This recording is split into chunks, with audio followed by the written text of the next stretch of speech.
morning mga ka-greeners! So ngayon, ito na yung araw na sinabi ko sa inyo na magtatanim tayo ng ating grape cuttings. So, samahan niyo ako nang tayo'y matututo.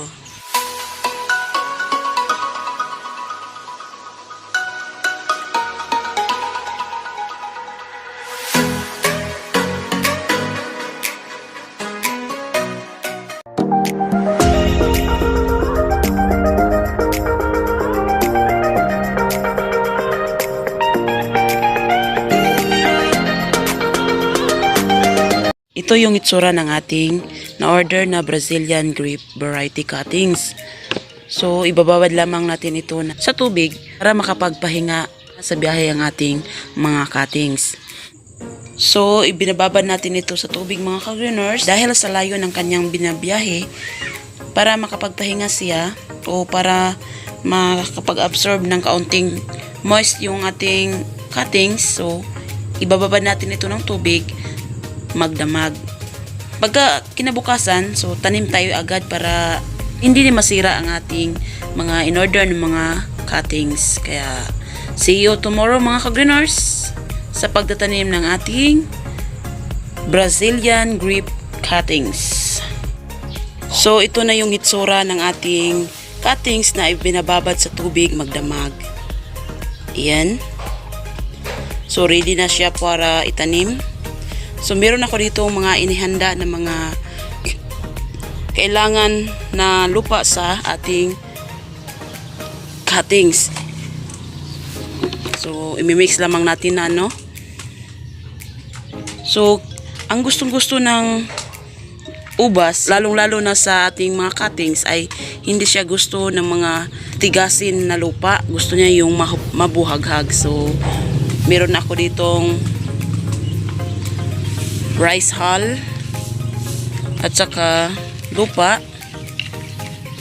buhangin, at syempre ang ating pampataba na chicken manure. So ihalo lamang natin itong apat na ating gagamitin mga ka-greeners sa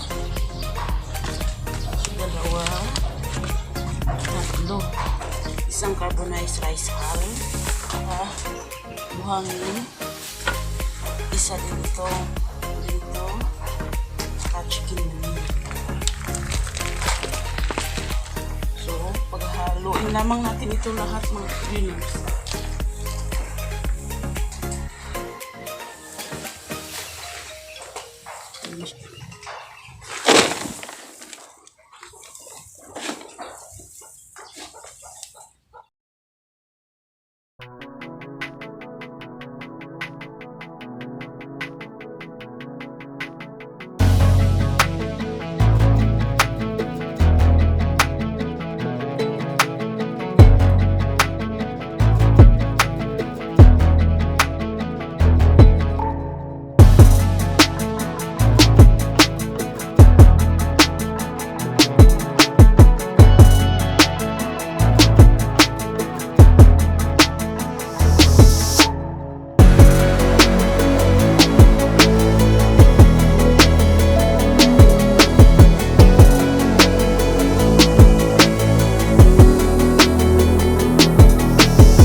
ilagay yung ating cuttings.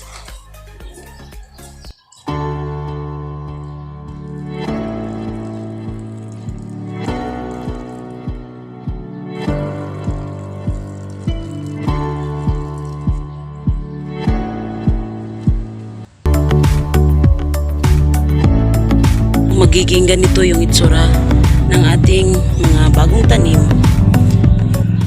So dito yun lalabas ang kanyang, o dito uusbong yung bagong dahon niya. Yun lang po mga ka-viewers, sana meron kayong natutunan sa araw na ito kung paano magtanim ng ubas. Hope to see you on my next vlog. God bless and bye-bye! I know you told your friend you're not okay, and tell me what's wrong and why you never said you felt that way. And guess you're trying to stay strong and fake a smile until I look away. But I've known you too long, it hurts to watch your blue eyes fade to gray as you fade away, as you fade away. Yeah, I'm about to fade away, cause every time I wake up I feel like it's Monday. Something's going wrong with all the chemicals up in my brain. All of a sudden I don't look at anything the same way. Gotta build up of my thoughts sitting in an ashtray. I'm sorry that I'm so inconvenient, okay. Just let me be me and I'll stay out of your way. I can see the way you look at me, I'm such a disgrace. I never really asked to be brought into this place. You wanna love me? Well then baby I have a taste. All the highs and the lows, no you'll never be the same. I don't really wanna hurt you but I can't control the pain. If you're sticking by my side maybe we could be okay. Okay, maybe you could be the change I need today. I promise that I've never felt this way. I really hope that you will choose to stay through all the pain. I know you told your friend you're not okay, and tell me what's wrong and why you never said you felt that way. And guess you're trying to stay strong and fake a smile until I look away. But I've known you too long, it hurts to watch your blue eyes fade to gray as you fade away.